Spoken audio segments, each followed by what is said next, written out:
Time now for our Westways Weekender. This time we are taking you to the beautiful Central Coast. Westways Senior Features Editor Derrik Lang joins us with more on Santa Barbara. Derrik, thank you so much for joining us. Good morning, Rachel. Great to see you, friend.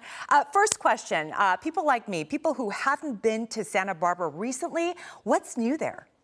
Yeah, there's tons. We actually have a great story in the latest edition of Westways magazine, all about the Arts District.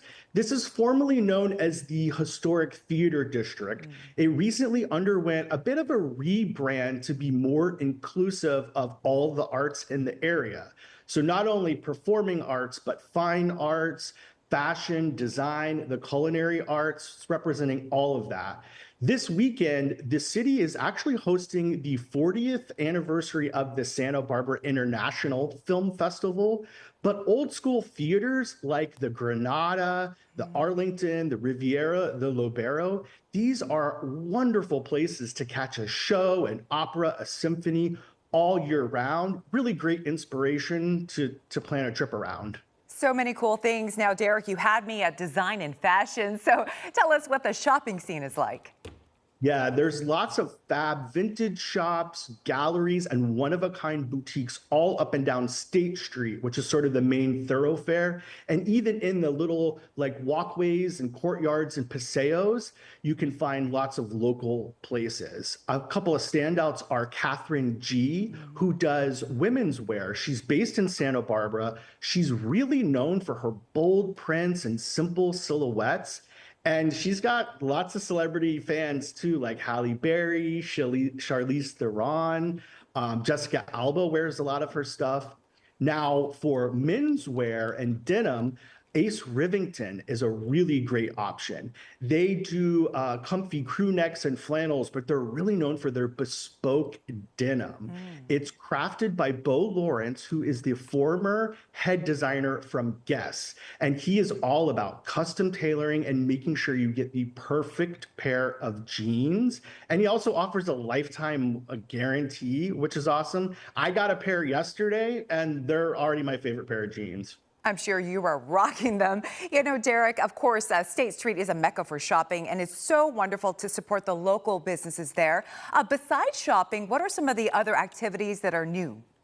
Yeah, other stuff like Sky High Helicopters, they launched last year offering scenic tours of Santa Barbara from a very different perspective. You can go up with them and see eye-popping views of the coast. You can see the mountains, you can see the pier, the downtown area, even a lot of those ritzy mansions along the coast. I recently did a tour with them, and I really appreciated seeing the Channel Islands from a totally different perspective. Now, for something very different that's in the opposite direction, underground, Salt Cave Santa Barbara is super relaxing. It's composed of 45 tons of Jurassic salt, and there's these illuminated crystals in the walls. The floor is crushed salt. It's supposed to be really healing. It's said that if you go in there, it'll reduce stress, boost immunity, also improve respiratory functions. So fun place to chill. Oh my goodness, I need to go to the Salt Cave. That's amazing. Okay, so, you know, part of the experience when you travel is, you know, where you stay. So what are some of your recommendations if we want to head up for the weekend? Sure. I mean, right here at the Hotel Californian, it's right next to the coast. It's a great option. It's also super convenient. The Amtrak station is like 1,000 feet away from me. As you know, Santa Barbara is super walkable, so that makes it convenient. It's got like that Spanish colonial iconic architecture on the outside, but inside there's all of these really chic Moroccan flourishes from celebrity interior designer Martin Lawrence Bullard. So that's a great place. If you want to be in the heart of the Arts District, the AAA 3-diamond rated Kimpton Canary Hotel is adjacent to the museum, the Santa Barbara Museum of Art. And that's a really adorable property. They have like some fun amenities too that you don't see everywhere, like a coffee bar in the morning that's totally free. They have all the milks and little biscuits, and they do a wine hour in the evenings. And both of these properties have really great rooftop pools, which is something to keep in mind as we look towards the spring and summer when it starts warming up. Something to think about when you're planning a trip up to Santa Barbara. Well, speaking of milk and biscuits, let's talk about food. Derrik, what dining do you recommend in Santa Barbara? Oh, Rachel, there are so many places, so I'll have to narrow it down to 3. Secret Bow is really great. They do fun renditions of dim sum. It's very cheeky. They have a bauza called KFC, which stands for Korean fried chicken. That's very crunchy and yummy. They also have like a seafood dumpling dish, but it comes in this lobster dashi bisque. So after you devour the dumplings, you can have no shame. You have to pick up the bowl and slurp up that broth. So good. I'm also obsessed with a place around the corner called Bibi G. It's in a former McDonald's, which is kind of hard to believe because inside it's very chic. It's pretty pink. It kind of looks like Barbie may have designed it.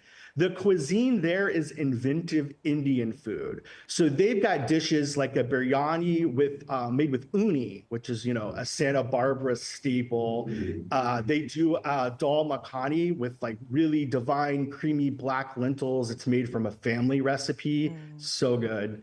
And then for just like a classic ranchero style lunch or dinner, try La Paloma Cafe.